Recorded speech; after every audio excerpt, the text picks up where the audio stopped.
Selamat siang Bapak Ibu Saudara sekalian yang dikasihi Tuhan. Hari ini kita kembali mempelajari Amsal dalam pasal yang kedua. Namun sebelumnya kita akan bersama-sama masuk di dalam doa sebelum kita membahas Amsal pasal 2 lebih lanjut. Mari kita akan bersama-sama masuk di dalam doa-doa kita. Bapa di dalam sorga, kami bersyukur jikalau pada kesempatan siang hari ini kami boleh bersama-sama kembali mempelajari kebenaran firman-Mu, khususnya di dalam Amsal pasal yang kedua pada hari ini. Bapa surga yang mohon hikmat pimpinan daripada Tuhan, khususnya hamba-Mu yang akan menyampaikan kebenaran firman-Mu, sehingga kebenaran firman Tuhan boleh menjadi berkat bagi kami semua dan kami dapat lakukan dalam kehidupan kami sebagai pribadi anak-anak Tuhan yang sungguh berhikmat di dalam Tuhan. Tuhan akan memakai setiap kami semua, demikian juga hamba-Mu pada kesempatan siang hari ini.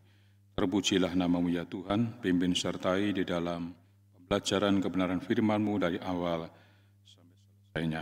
Dan di dalam nama Tuhan kami Yesus Kristus, kami naikkan doa dan syukur kami. Haleluya. Amin. Bapak Ibu sekalian, mari kita akan bersama-sama membaca terlebih dahulu di dalam kitab Amsal pasal yang kedua, ayat yang pertama sampai ayat yang ke-22 dengan judul yaitu faedah daripada menuntut hikmat.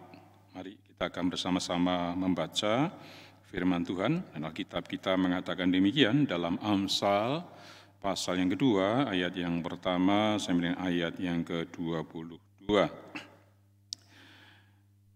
Hai anakku, jikalau engkau menerima perkataanku dan menyimpan perintahku di dalam hatimu, sehingga telingamu memperhatikan hikmat dan kemencenderungkan hatimu kepada kepandaian, ya, jikalau engkau berseru kepada pengertian dan menunjukkan suaramu kepada kepandaian, jikalau engkau mencarinya seperti mencari perak dan mengejarnya seperti mengejar harta terpendam, maka engkau akan memperoleh pengertian tentang takut akan Tuhan dan mendapat pengenalan akan Allah. Karena Tuhanlah yang memberikan hikmat, dari mulutnya datang pengetahuan dan kepandaian. 7. Ia menyediakan pertolongan bagi orang yang jujur, menjadi perisai bagi orang yang tidak bercela lakunya, sambil menjaga jalan keadilan dan memelihara jalan orang-orangnya yang setia. Maka engkau akan mengerti tentang kebenaran, keadilan, dan kejujuran, bahkan setiap jalan yang baik. 10. Karena hikmat akan masuk ke dalam hatimu dan pengetahuan akan menyenangkan jiwamu. Kebijaksanaan akan memelihara engkau, kepandaian akan menjaga engkau, supaya engkau terlepas dari jalan yang jahat, dari orang yang mengucapkan tipu muslihat. 11. Dari mereka meninggalkan jalan yang lurus dan menempuh jalan yang gelap, yang bersuka cita melakukan kejahatan, bersorak-sorak karena tipu muslihat yang jahat, yang berliku-liku jalannya dan yang sesat perilakunya. Supaya engkau terlepas dari perempuan jalang, dari perempuan yang asing yang licin perkataannya, yang meninggalkan teman hidup masa mudanya dan melupakan perjanjian Allahnya. Sesungguhnya rumahnya hilang tenggelam ke dalam maut, jalannya menuju ke arwah-arwah. Segala yang datang kepadanya tidak balik kembali dan tidak mencapai jalan kehidupan. Sebab itu tempuhlah jalan orang baik dan peliharalah jalan-jalan orang benar. Karena orang jujurlah akan mendiami tanah, dan orang yang tak bercelalah yang akan tetap tinggal di situ. 22 yang terakhir, tetapi orang fasik akan dipunahkan dari tanah itu, dan pengkhianat akan dibuang dari situ. Amin. Bapak Ibu, saudara-saudara sekalian yang dikasihi Tuhan, kalau kita bersama-sama membaca dalam kitab Amsal pasal yang kedua, dari ayat 1 sampai dengan pasal 3 ayat yang ke-12, ini merupakan suatu bentuk rangkaian satu kesatuan ya, yang dapat dibagi menjadi beberapa poin penting, saudara-saudara. Kalau kita melihat di dalam pasal yang kedua, ayat yang pertama sampai dengan ayat 22, di sana berisi tentang pengajaran tentang manfaat daripada hikmat. Ya. Nah, kemudian dalam pasal yang ketiga, ayat 1 sampai dengan ke-4, di sana berbicara tentang berkat hikmat. Dan Kemudian dalam pasal 3 ayat 5 sampai 12 di sana tentang penyerahan diri kepada Tuhan.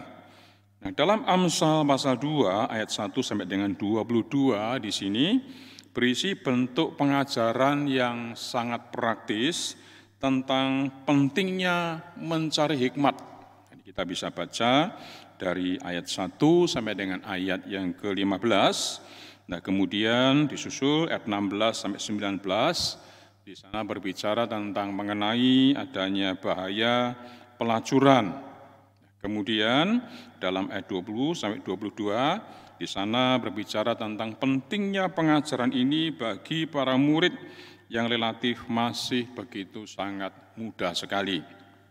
Nah, struktur dalam Amsal 2 ayat 1 sampai dengan pasal yang ketiga ayat 12 terlihat bahwa keseluruhan perikop ini telah dirancang dengan memang kesengajaan. Walaupun dalam penyusunannya telah menggunakan bahan dari sumber dan waktu yang berbeda-beda. Yang sangat ditekankan di sini adalah sesuatu yang sangat syarat, ya, dengan kalimat-kalimat perintah. Ya. Banyak kali kita menemukan kalimat-kalimat perintah, kalimat-kalimat yang dikondisikan sedemikian rupa dengan tujuan-tujuan tertentu. Karena itu Amsal pasal 2 ayat 1 sampai dengan pasal 3 ayat 12 di sana diterima sebagai satu sastra yang berbentuk instruksi, satu yang berbentuk perintah kepada setiap para pembacanya. Nah, mari kita akan lihat bersama-sama dalam Amsal pasal 2 ayat 1 sampai 22. Nah, di sini berbicara tentang manfaat hikmat. Apa manfaat hikmat yang dapat kita peroleh?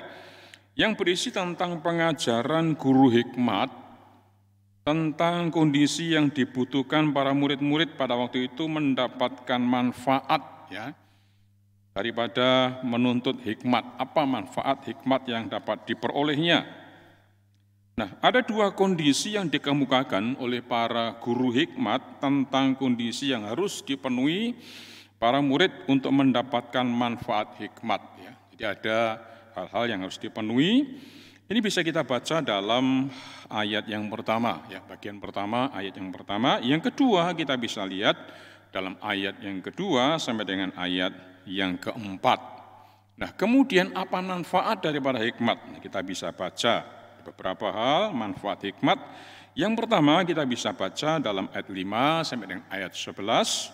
Manfaat yang kedua kita bisa lihat dalam ayat 12 sampai dengan ayat 15. Manfaat yang ketiga kita baca dalam ayat 18 sampai 19 dan manfaat yang terakhir kita bisa baca dalam ayat yang ke-20 sampai dengan ayat yang ke-22. Nah, demikian saudara-saudara struktur dari Amsal pasal yang kedua, ayat yang pertama sampai dengan ayat yang ke-22, ayat yang terakhir. Nah, mari Bapak Ibu saudara sekalian kita akan lihat satu persatu dari ayat ini. Ayat yang pertama, hai anakku, jikalau engkau menerima perkataanku dan menyimpan perintahku di dalam hatimu. Saudara-saudara, di sini kita bisa melihat bagaimana penulis Amsal itu menggunakan formula, yaitu seorang ayah yang berbicara kepada anaknya dengan menggunakan kata-kata anakku, ya, dibuka dengan sebuah kalimat, hai anakku, ini menunjuk kepada pribadi seorang anak dari seorang bapak, ya, yang kemudian dilanjutkan dengan kata penghubung jikalau. Yang kemudian diulang kembali, kita bisa baca dalam ayat 3 dan ayat yang keempat, yang kemudian disusul dengan akibat yang menyenangkan di dalam ayat 5 dan seterusnya. Saudara-saudara, berbicara manfaat hikmat tadi.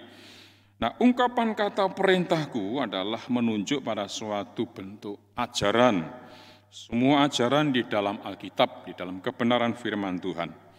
Kata jikalau yang digunakan dalam kalimat ini itu begitu sangat penting sekali. Kata tersebut membuat semua yang dikatakan Salomo di sini menjadi bersyarat. Itu ketika kita menerima firman Tuhan dan menyimpan perintah firman itu di dalam hati kita.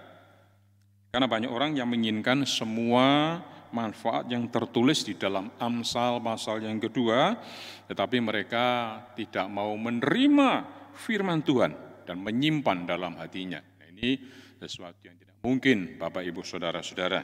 Jadi orang yang menginginkan manfaat hikmat, maka dia harus mau menerima firman, bahkan dia harus menyimpannya di dalam hatinya masing-masing.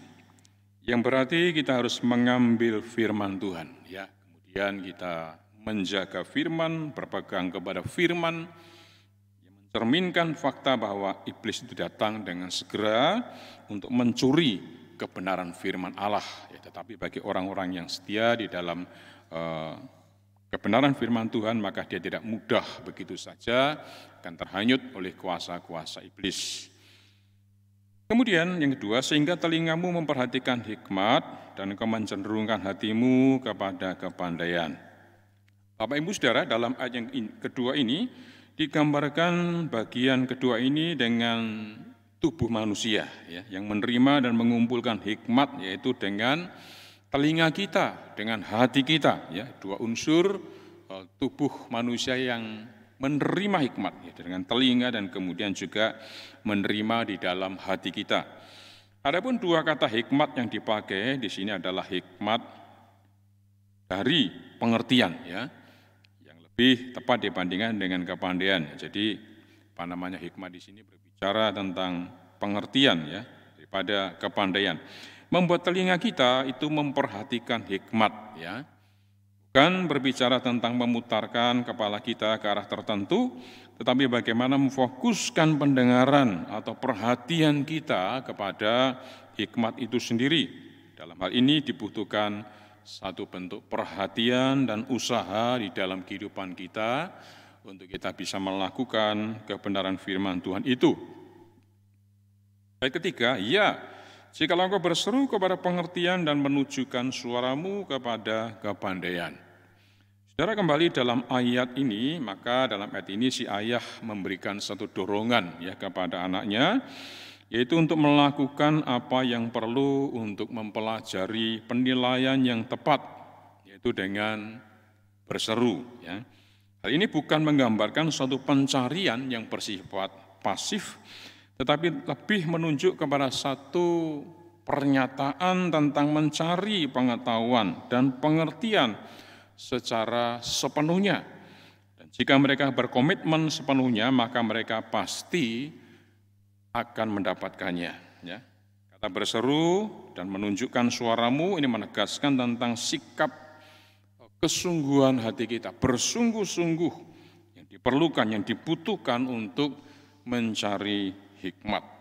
Ini sangatlah mendesak, ya, bagi kepentingan seorang murid yang membutuhkan hikmat daripada Tuhan. Kesungguhan di dalam menuntut hikmat ini secara khusus diperlihatkan dalam ayat yang keempat, yang berkata demikian, 4, jikalau engkau mencarinya seperti mencari perak dan mengejarnya seperti mengejar harta terpendam. Bapak Ibu Saudara sekalian, di sini dikatakan ketika seseorang mencari pengertian, ya, dibandingkan dengan orang itu mencari perak atau harta yang terpendam, harta yang berharga. Saudara, di sini Salomo membandingkan dengan barang-barang yang berharga, ya, barang-barang yang bernilai, yang jarang bisa ditemui, saudara-saudara. Nah, hikmat adalah seperti batu permata yang begitu sangat berharga dan bernilai. Dalam hal ini betapa besar, ya, usaha daripada seseorang yang diperlukan untuk dia bisa mendapatkan permata yang berharga, serta kegunaan dari batu yang sangat berharga itu, saudara-saudara. Jadi orang tersebut berusaha semaksimal mungkin untuk bisa mendapatkannya. Batu-batu itu dicari dan dinikmati oleh orang-orang yang rajin bekerja, ya, bersemangat dan mempunyai ketetapan untuk bisa mendapatkan, bagaimana bisa mendapatkan barang itu. Nah, dalam hal ini hikmat tidak hanya perlu dicari, ya, tapi harus dikejar dengan sungguh-sungguh, dengan penuh ketekunan, penuh kegigihan, pantang menyerah, berkesinambungan, seperti mencari perak dan mengejar harta yang terpendam yang begitu sangat mulia, sangat berharga. Nah, Kitab Amsal menyebutkan bahwa hikmat itu lebih berharga, lebih bernilai daripada emas dan perak. memberikan gambaran betapa sulitnya memperoleh hikmat yang daripada Tuhan itu sendiri. Ayat 5, maka engkau akan memperoleh pengertian tentang takut akan Tuhan dan mendapat pengenalan akan Allah. Saudara-saudara, di dalam ayat ini dituliskan pengajaran tentang manfaat hikmat yang diberikan kepada murid-murid yang bersedia untuk mencari, kemudian juga mengejarnya dengan bersungguh-sungguh dengan segenap hati. Nah, dalam hal ini, pengertian dapat ditemukan dan menemukan pengertian itu sendiri adalah seperti takut atau hormat kepada Allah. Ya. Seseorang mendapatkan hikmat, pengertian, kalau dia hormat, dia takut kepada Allah, menunjukkan sikapnya penuh dengan penghormatan kepada Allah. Jadi langkah yang pertama menjadi orang yang berhikmat ialah dia harus mengenal Tuhan, menghormati Dia, tunduk kepada Allah. Jadi jika siapapun belum mengerti takut akan Tuhan dan belum mendapatkan pengetahuan akan Dia, maka berarti orang tersebut belum mencari Tuhan dengan cara yang seperti ditulis di dalam ayat ini, saudara ya. Katakan, maka kita akan mulai pengertian tentang takut akan Tuhan dan mendapatkan pengenalan akan Tuhan Allah kita. Kemudian dalam ayat 6, karena Tuhanlah yang memberikan hikmat. Dan mulutnya datang pengetahuan dan kepandaian. Saudara sekalian, ayat ini berbicara bahwa dari Tuhanlah itu sebagai sumber dari semua pengetahuan yang ada. Jadi segala sumber yang ada, pengetahuan yang ada itu adalah Tuhan sendiri. Tuhanlah yang memberikan hikmat, bukan karena kekudusan, kesucian diri kita atau upaya diri kita semata-mata, tapi berbicara tentang bagaimana Tuhanlah yang memberikan hikmat itu sendiri. Dalam ayat ini Salomo menggunakan gaya bahasa antropormisme, ya, satu gambaran tentang Tuhan yang bersifat pribadi, yang berbentuk nyata seperti pribadi kita manusia, ya, yaitu dari mulutnya, dari mulut Allah, ya, keluar hikmat. Ini berbicara tentang gaya bahasa antropormisme yang menggambarkan Tuhan itu memiliki mulut yang bisa berbicara seperti manusia, ya, di mana hikmat datang dari mulut Tuhan dan disampaikan ke telinga kita, umat Tuhan yang mau mendengarkan hikmat Allah itu sendiri.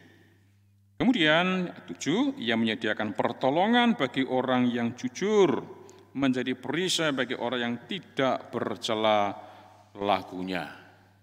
Bapak Ibu sekalian, dalam ayat ini hikmat memakai istilah yang baru. Kita menggunakan istilah pertolongan. Ya, mengapa?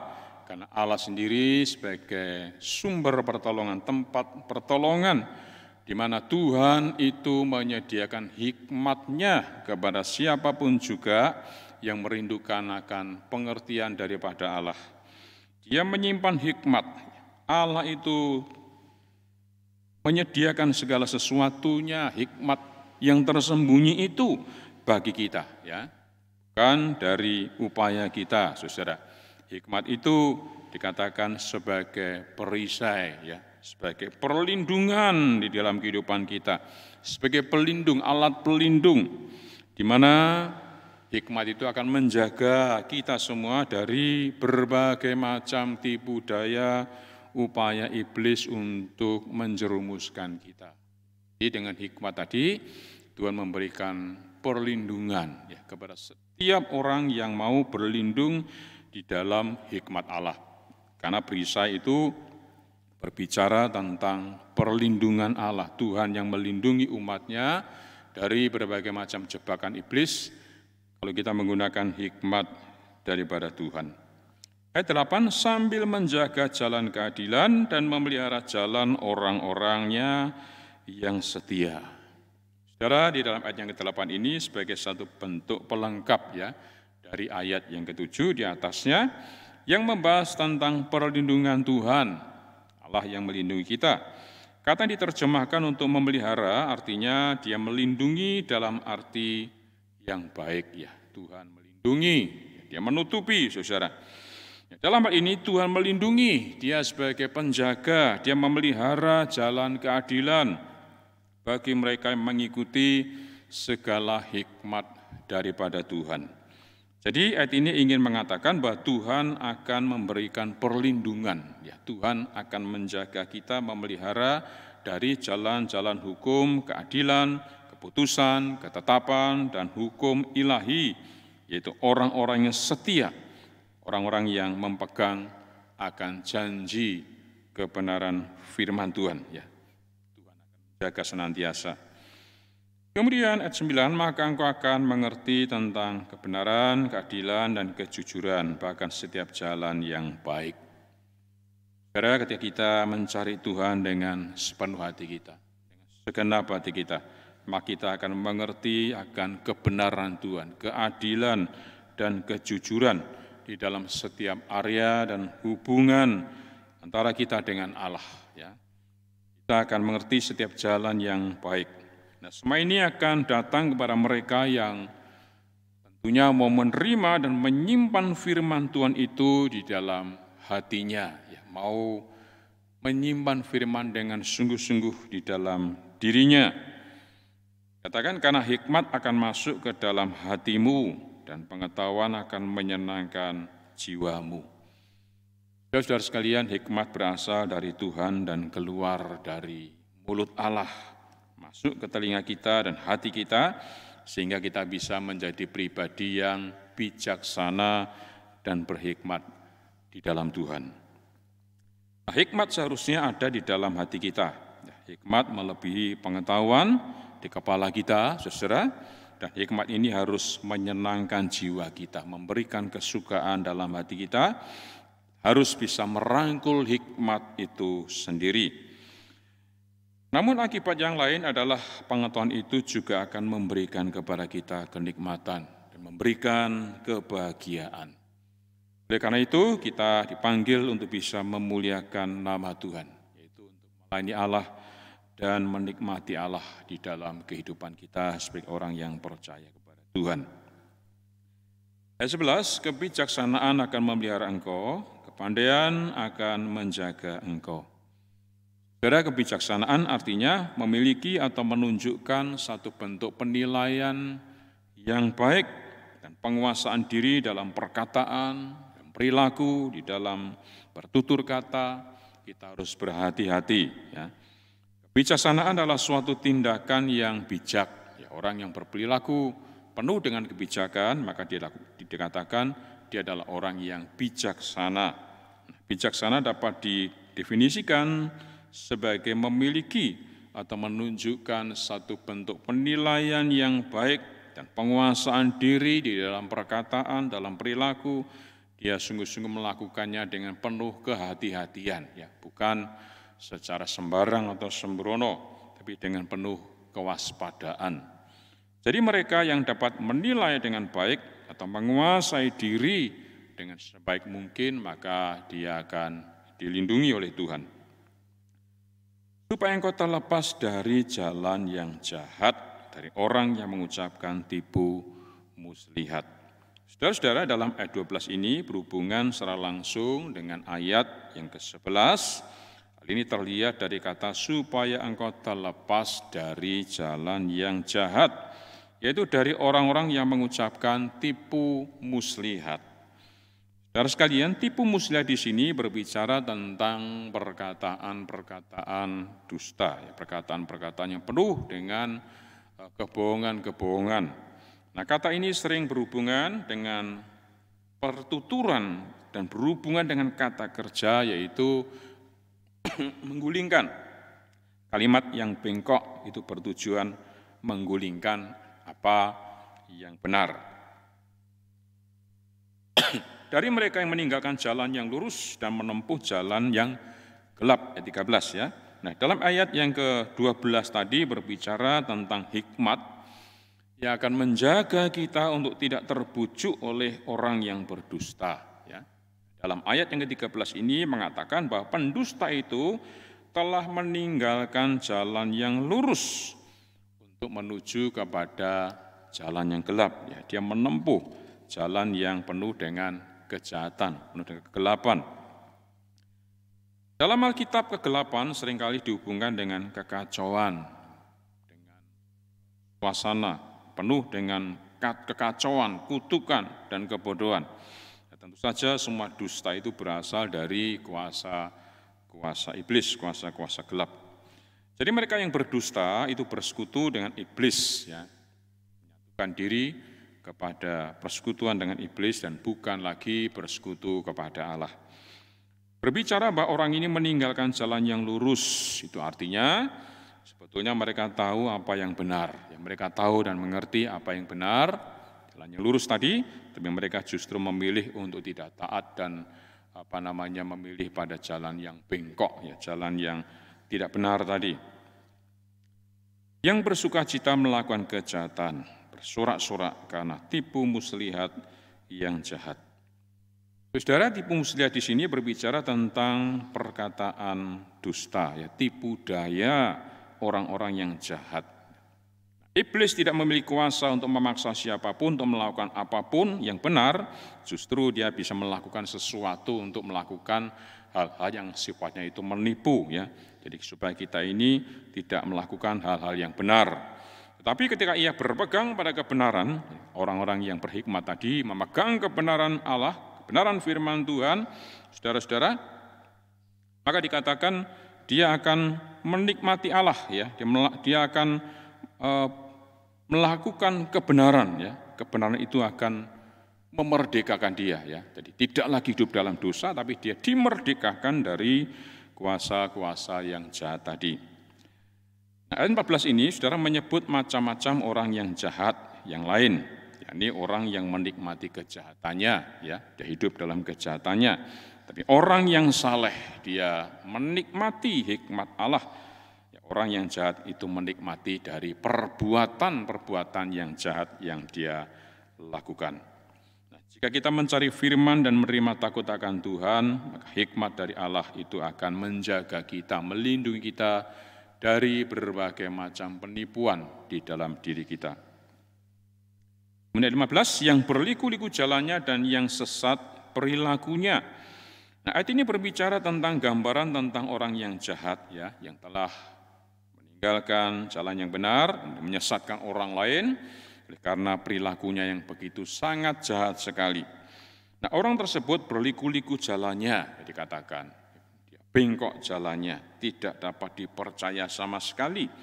Dan dapat dikatakan bagaimana orang tersebut tidak hidup di dalam suatu integritas diri, saudara, ya. Jadi melakukan integritas sesuai dengan keberadaan dirinya yang takut akan Allah, tapi melakukan hal-hal yang bengkok hatinya. Nah, dengan hidup berintegritas, maka akan menjaga kita dari mangsa kebohongan dan tipu daya dari kuasa-kuasa yang jahat tadi. 16, supaya engkau terlepas dari perempuan jalang, ya, dari perempuan yang asing, yang licin perkataannya. Bapak Ibu sekalian, dalam ayat 16 ini Salomo memulai dalam satu pembicaraan yang baru, ya. Dia memulai dengan satu bentuk paragraf yang baru. Nah, di sini kita membaca beberapa macam orang yang jahat. Nah, dalam ayat ini disinggung tentang keberadaan daripada seorang wanita yang tidak memiliki moral yang baik. Di sini Salomo mulai berbicara tentang bahaya dosa seksual, ya. Banyak orang yang tidak menyadarinya. Tapi dosa seksual tidak serta-merta datang kepada kita itu begitu saja, ya. Lambat laun dia akan merusak hidup iman orang percaya. Nah, jika kita memasukkan integritas ke dalam setiap aspek kehidupan kita sebagai pribadi yang berintegritas di dalam Tuhan, maka kita tidak akan bisa tergoda dengan adanya dosa seksual yang mengancam diri kita. Tapi bagi orang yang suka berbohong, melakukan berbagai macam kejahatan, maka dosa seksual itu akan membayangi dia dan menjadi salah satu perwujudan dan konsekuensi dari perbuatan-perbuatan tadi. Itu bisa membawa dia melakukan perbuatan-perbuatan dosa tersebut, saudara-saudara. Yang meninggalkan teman hidup masa mudanya dan melupakan perjanjian Allahnya. Saudara-saudara, frasa teman hidup masa mudanya di sini berbicara tentang suami dari si perempuan asing ini, saudara, ya. Katakan yaitu teman hidup masa mudanya. Dengan kata lain, ia tidak tunduk kepada suaminya yang sah, tidak tunduk kepada suaminya yang mengasihinya. Jadi ini adalah suatu bentuk pernyataan di mana seorang perempuan yang sudah menikah, namun dia melakukan praktek-praktek perzinahan, ya, melakukan hal-hal yang tidak berkenan kepada Allah. Nah, untuk seseorang yang sudah berzina, maka dia telah meninggalkan pasangannya dan juga meninggalkan perjanjian dengan Allahnya. Karena perzinahan bukan hanya soal jasmani, tapi juga berbicara tentang rohani. Ya.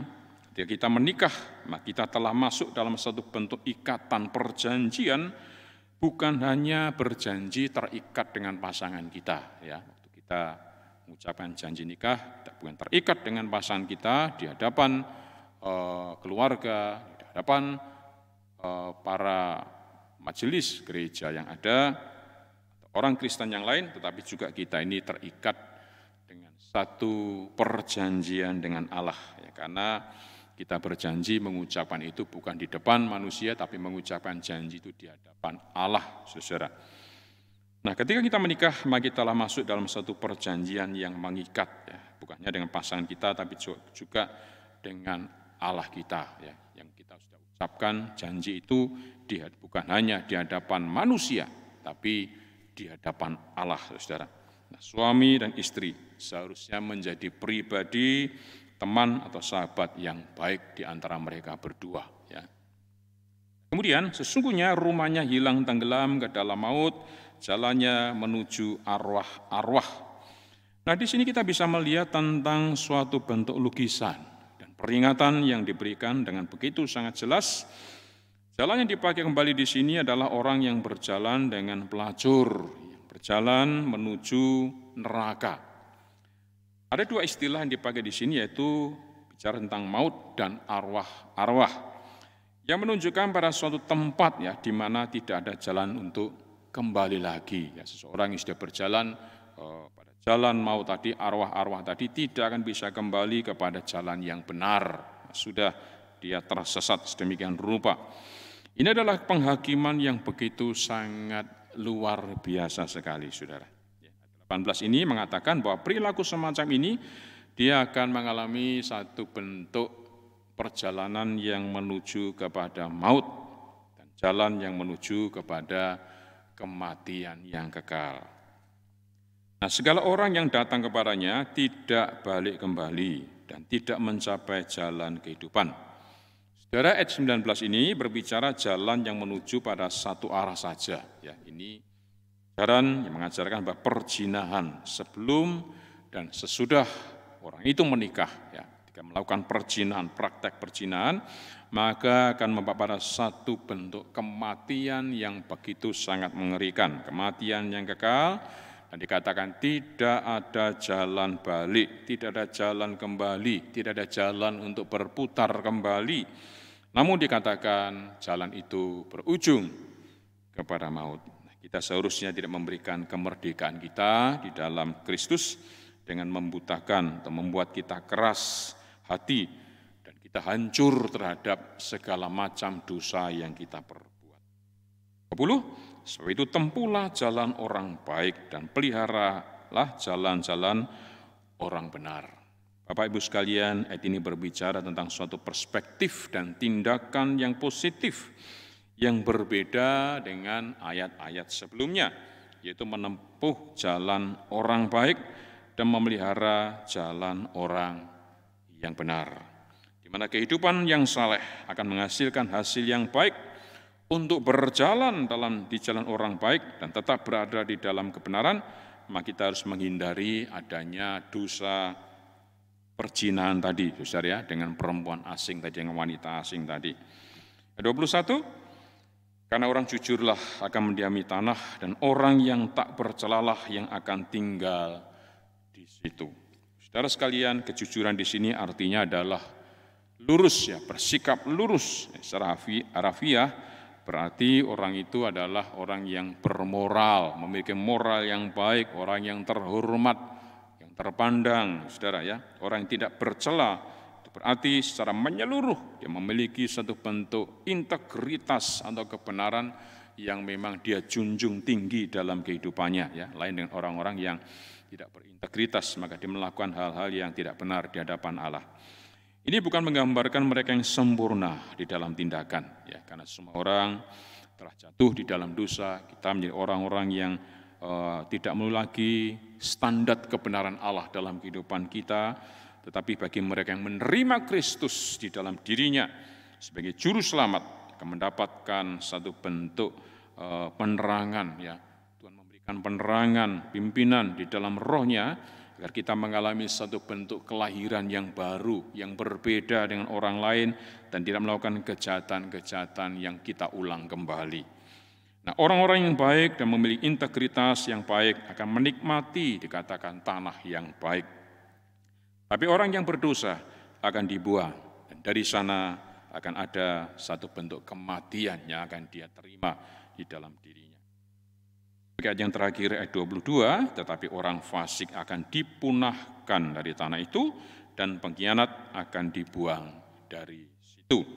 Ayat penutup ini menunjukkan bahwa Tuhan akan mendukung, meninggikan orang-orang yang jujur, orang-orang yang tidak bercela. Namun sebaliknya dia akan melawan dan membuang orang-orang yang berbuat fasik. Orang berbuat kefasikan akan dibuang oleh Allah, ya.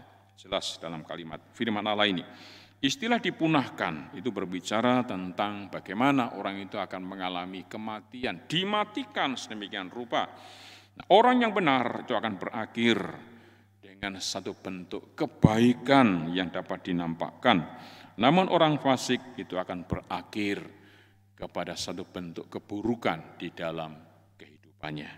Nah, Bapak Ibu sekalian, sebagai kesimpulan saya pada kesempatan siang hari ini, saudara-saudara sekalian, Amsal pasal yang kedua, ayat yang pertama sampai ayat yang ke-22 di sini berbicara, yaitu bagi orang-orang yang memenuhi persyaratan Tuhan, maka dia akan menerima manfaat dari pengajaran hikmat itu. Dari firman Allah itu, dari hikmat itu sendiri, orang-orang yang memenuhi persyaratan, dia akan mendapatkan itu semuanya.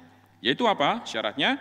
Yaitu bersedia menerima dan memelihara pengajaran hikmat atau firman Tuhan seperti yang tertulis di dalam kitab Amsal yang baru saja kita baca dan kita pelajari bersama-sama.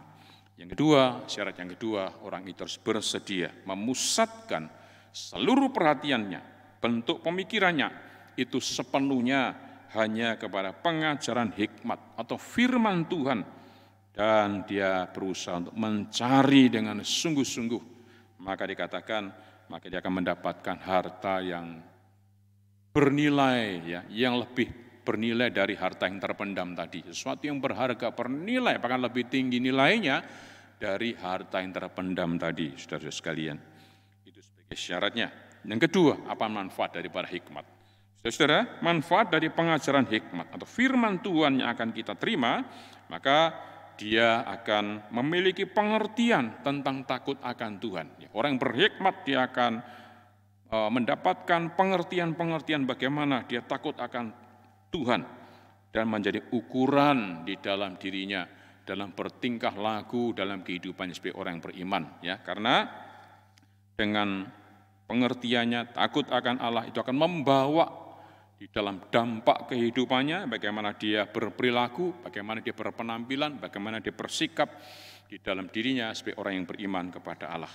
Kedua, dia akan memiliki kekuatan untuk memelihara sikap hidupnya, perkataannya, tingkah lakunya sebagai orang yang benar.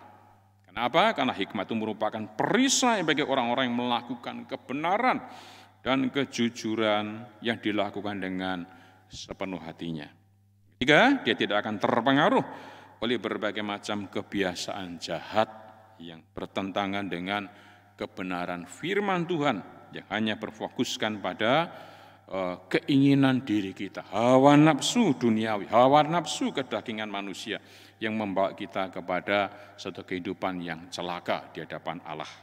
Yang keempat, dia akan memiliki kekuatan untuk melepaskan diri dari berbagai macam bahaya, ancaman dari wanita asing tadi, pelacur-pelacur tadi, saudara ya, yang akan membawa kepada satu bentuk kehidupan yang tidak lurus tadi, tapi akan membawa kita kepada kehancuran, membawa kepada maut dan kematian yang kekal. Yang terakhir, pada bagian puncaknya, saudara, maka orang-orang yang setia melakukan firman-Nya, melakukan kebenaran firman-Nya dengan hikmat Allah dan ketundukan dirinya kepada takut akan Allah, ketaatannya pada firman Allah, maka dia akan mendapatkan satu kehidupan yang kekal, bahkan memberikan kehidupan yang penuh dengan berkat-berkat rohani, hari lepas hari diberkati senantiasa oleh Tuhan. Demikian Bapak Ibu sekalian, pada kesempatan siang hari ini uraian firman Allah yang dapat saya sampaikan pada kesempatan siang hari ini. Sebentar sore pukul 5:30 nanti kita akan bersama-sama kembali akan mendengarkan uraian firman Allah ya, dalam Alkitab yang akan disampaikan Bapak Penatua Insinyur Lindra Haryanto lebih lanjut. Kiranya firman Tuhan pada siang ini boleh membawa kita, meneguhkan kita sebagai pribadi-pribadi anak-anak Tuhan yang berhikmat di dalam Tuhan. Tuhan memberkati kita semuanya. Mari kita berdoa sekali lagi. Bapa di dalam surga, terima kasih jikalau Tuhan sudah memimpin di dalam renungan kami pada siang hari ini dalam Alkitab kami pada Amsal pasal yang kedua. Tuhan memberkati kami dan menolong kami untuk melakukan hal-hal yang bijak, hal-hal yang benar, yang sesuai dengan kebenaran firman-Mu. Terima kasih Tuhan. Sebentar sore kami juga mendengarkan kembali uraian kebenaran firman Allah yang disampaikan Pak Penatua Insinyur Lindra Haryanto, dan juga memberkati hamba-Mu, menyiapkan hamba-Mu untuk boleh menjadi saluran berkat bagi kami semua, jemaat Tuhan di GIA Surabaya. Terima kasih Bapa, terpujilah nama-Mu, dan di dalam nama Tuhan kami Yesus Kristus menaikkan segala syukur dan doa kami. Haleluya. Amin. Selamat siang, Tuhan memberkati kita semuanya.